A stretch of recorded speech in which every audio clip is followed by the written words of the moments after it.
Hey guys, welcome back to the Hill Life Homestead. Today, my Aunt Lynn Kenyon Candler, I'm always referencing on the channel. She came up today, she just threw something on me, to make chicken and dressing? Chicken and dressing. Chicken and dressing with Tiff, who is behind the camera. This is going to be my only part in this one because I don't do this, I just do the eating part. But anyways, she showed us how it's done.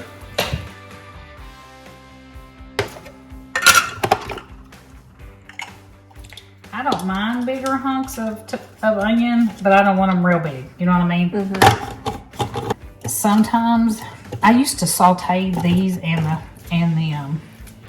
celery for flavor. Yeah, I don't do it anymore.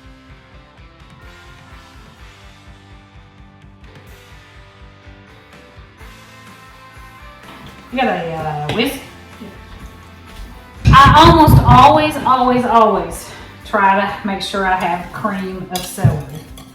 Cream of chicken, if I have it, I put it in there. If I don't have it, I don't worry about it. The soups usually keep it a little bit moist. Yeah, I guess it does. I thought I had. So while I get this off, tell them what you're making and kind of your steps to it. All right, so we are making chicken and dressing from scratch. My recipe is just kind of a base recipe. It's from a friend's grandma, combined with my Aunt Sue, combined with, I don't have this, or I have too much of that. So but it's the best recipe, therefore, it's kind of one of those things you have to watch it being made so that you can learn how to make it. Yeah, because I no longer measure anything. Most of this is to taste. Like the sage, it's dump a bunch in there at the beginning. It's probably 2 or 3 tablespoons to start off with. And I'm mixing it into some chicken stock, some cream of mushroom, and cream of chicken. And I just told Tiffany, if I don't have the cream of chicken, I don't worry about it. But if I have it, I use it. I pre-baked a pan of cornbread, about a pan and a half. I pre-cooked some chicken, which was 2 or 3 pounds of chicken strips and a couple of chicken breasts. Like boneless? Yeah, boneless. You can, and I have, when I've had it, I've just cooked the whole chicken and just plucked the chicken off of the bone and done that way, and then saved my chicken bone and made my own stock. We pre-cut 1 medium onion and 5 stalks of celery. Medium, not fine, but not large. Nobody wants to buy it in a big hunk. We just want it to be nice and flavorful. And Dave just knocked a whole bag of dog food in the sink, so he's trying to be sneaky over here. So I'm getting ready to. So far I've got two cans of 2 cans of stock and about. I've probably got about 3 actually right now. About half of that. Mm-hmm, about half of that. I'd say after you've done this enough times, you can probably just go by sight, right? Yeah, I pretty much. About the only thing I use my recipe anymore is from year to year. I can't remember what temperature to cook it on. And it's like 350, 375. Because the very first time I cooked it, I just made cornbread all over again. Chicken and dressing flavored cornbread. I cooked it too long. Just cooked all the moistness right out of it. So I have since thought, I want to look at that recipe and remember that. So how do you know if you have enough sage? Do you go by smell? I go by taste mainly. So I'm getting ready after I dump all this in there. I'm going to mix it up. And it's already smelling pretty good. Yeah. Then I will probably, I'm not one to cook with salt. So I don't add salt until right at the end. I will add a little salt and a little pepper. I usually just stick with the base. As far as salt goes, I add it at the end to what the recipe calls for. But because you have to have salt, that's where a lot of your flavoring comes from, but I don't over salt. I'm not guilty of undersalting. And a lot of times at home, I just do this part with my hand. But since we're on the YouTube, I'll be doing it all nice and proper. Kind of like cooking with Brenda. Who's Brenda? Oh, she's on Facebook. Brenda from Alabama. She does like home style cooking, doesn't she? Yeah, she does. I tried that Brenda's biscuits where you put the whole bowl of flour in and then put your... Oh, you make a Yeah, you make a nest. yeah. That works. I was amazed. So I probably had, I started out with 3 chicken breasts, and that's probably what's in here. You know, one, if you're using a whole chicken, one little whole chicken with it all pulled off. A lot of that is, some people like a lot of meat, some people just want a little. We kind of go medium.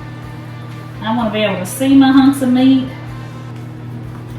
and that is really almost about the right consistency. To me, the consistency needs to be like oatmeal. Let's see if I can bring this closer. You see, kind of like oatmeal. It smells really good. And then I just dip my finger in it.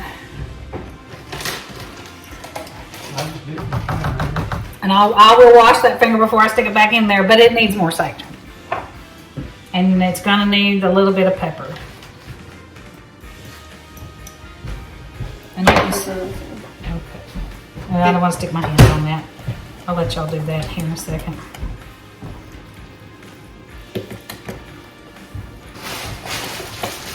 And I'm using, I think, ground sage.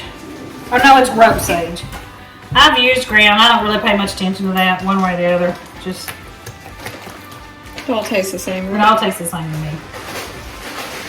Supposedly, I think rubbed you should use less than when you use ground because it's finer. But Dave, you're loud. All right, mix up my bag. Let's see. Tell them what you're doing.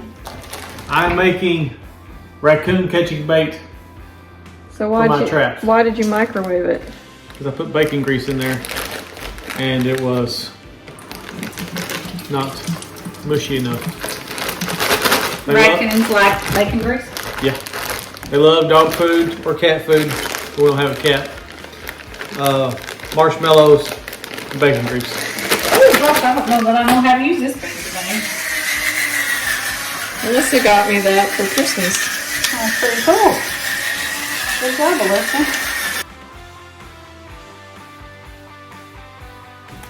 I like to make my dressing the night before.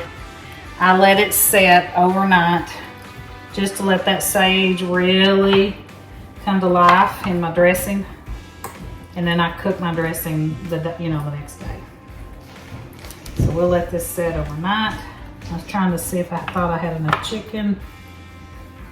I think I'm gonna add a little more. So how do you know when you've cooked it long enough and not too long? Really, you can, because it starts out like oatmeal here, and when it's about right is when you've almost microwaved your oatmeal too long. You know, I don't even know if I can tell you, because you'll know, because you still have to be able to scoop it, not cut it like cornbread. Right. Because really this is just cornbread with onions and, with all the other little extra ingredients. Everything is cooked but your egg. So you're really just kind of getting it to the temperature where your egg is safe and you're making it a little thicker. Okay, so we will show y'all tomorrow how it turns out. See y'all later. Just like that, it's Christmas Eve. This year's gone by so fast. It has. Yesterday I thought about saying, you caught me on a bad hair day, but that's my hair day every day. You caught me on a good hair day today. Okay, so I usually kind of start back up just to kind of get it mixed up. It should be all nice and flavorful. Looks good. I can kind of smell the... You can smell the sage. Yum yum. Is it good? So Time to go in the oven. Yep. And so we preheated to 375. Yeah, it depends on the oven. 350 to 375, anywhere from 30 to 45 minutes. And we'll kind of check the consistency. You don't want it cornbread consistency, but you don't want it soupy. I usually like to say more along the lines of oatmeal, a cooked oatmeal. Okay. That's kind of how I do it. So here we go. You'll do the honors. We'll see you back in 45 minutes. And here is, if we can get it without dumping it, the final product. That looks good. Chicken and dressing. And I was saying, Burn the house down. yeah, the consistency of oatmeal. So there you go. About how long did we cook it for? We actually ended up cooking that stuff right at an hour. And is it more of a double batch? Is that what we decided? Yeah, it's more of a double batch. It is. So if a single batch, 30 to 40 minutes. And we actually kicked up the temperature to 400 from 375 just because people were arriving. But normally a single batch would be 350 to 375 for about 30 to 40 minutes to get that consistency. Okay. It's about time to eat.